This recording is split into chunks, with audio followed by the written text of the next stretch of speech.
comment entretenir un état d'esprit positif. Est-ce que tu as déjà remarqué que ton corps signale à ton mental comment tu te sens?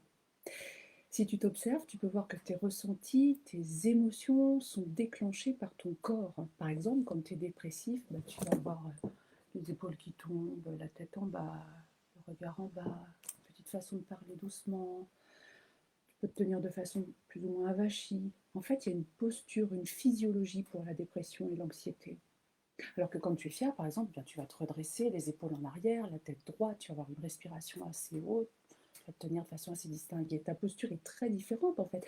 Comme quand tu écoutes, si ton corps est redressé, plutôt que d'écouter de façon passive, avachie, eh bien quand tu es redressé, dynamique, ton mental, il écoute différemment. Parce qu'en réalité, il y a une physiologie de l'humeur que tu veux avoir. Ça veut donc dire que tu peux changer ton état d'esprit. Tu peux le changer en bougeant ton corps. Et en fait, tu n'as pas à rester dans un état d'esprit négatif, à moins de le choisir, bien sûr. Donc comment faire? Bien, quand tu as un moment difficile, quand tu trouves que ta journée est difficile, bouge-toi, va marcher, change ta posture, ta physiologie, redresse-toi. Tu peux aussi te planter devant un miroir et prendre la posture de Wonder Woman, les mains sur les hanches par exemple, stable et bien ancrée sur tes pieds. Si tu es un homme, tu prends la posture de Batman, hein, droit. Et puis tu peux aussi mettre un disque que tu aimes, mettre de la musique, danser, sauter. Et puis surtout, respire, respire. Les gens oublient souvent de respirer. Pourtant, en respirant profondément, amplement, eh bien, tu relances l'activité de ton diaphragme, bien sûr. Ton amplitude respiratoire est considérablement augmentée. Je crois qu'on parle de 30% d'augmentation de l'amplitude respiratoire. Tu oxygènes donc ton cerveau, tu apaises ton mental et tu apaises ton corps. Donc en fait, en changeant ta posture, tu changes ton état d'esprit. Et puis tu peux aussi changer cet état d'esprit en changeant tes pensées, bien sûr. Observe-toi. Quand tu penses à quelque chose de triste, par exemple, quelle est ta posture, hein? Comment est-ce que tu te tiens? Ton corps est généralement pas dynamique. Alors comment changer tes pensées?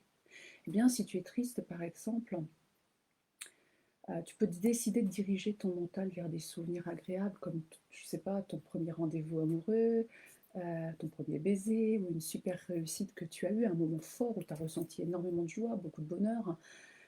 Replonge-toi dans ce moment, retrouve un souvenir hyper agréable et replonge-toi dedans. Essaye de revivre les sensations que ça t'a procuré. Ferme les yeux et simplement remets-toi dans ce souvenir. Et quand tu rumines, en te disant par exemple que tu n'arriveras pas à faire quelque chose, eh bien, retrouve le souvenir d'une réussite et imprègne-toi des sensations que tu as ressenties à ce moment-là.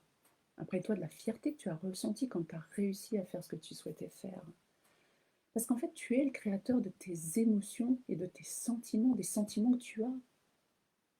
C'est pour ça qu'il est important que tu observes ce sur quoi tu mets ton focus. Si tu ne fais que penser, par exemple, qu'à 50 ans, tu as tout vécu, que ça y est, tu es au milieu de ta vie, mais en réalité, il ne te reste pas grand-chose à vivre, tu vas plutôt vers le déclin, quel intérêt, quoi.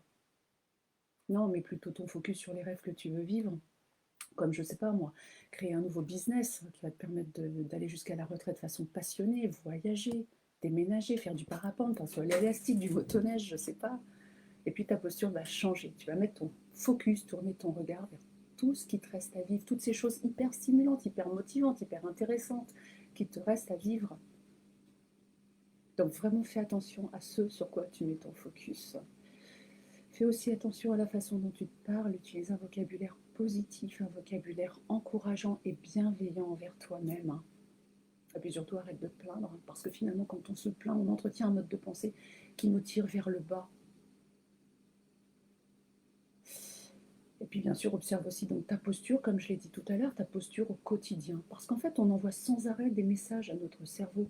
Regarde par exemple, quelquefois on peut se sentir crappy. Les Anglais disent crappy, c'est un joli terme anglo-saxon pour dire cracra, merdique. Donc crappy, mais c'est parce qu'en fait on est habillé crappy. C'est-à-dire que si tu restes en pyjama toute la journée, ton corps lui croit que tu dors, hein, puisque tu es encore en pyjama à 16 heures.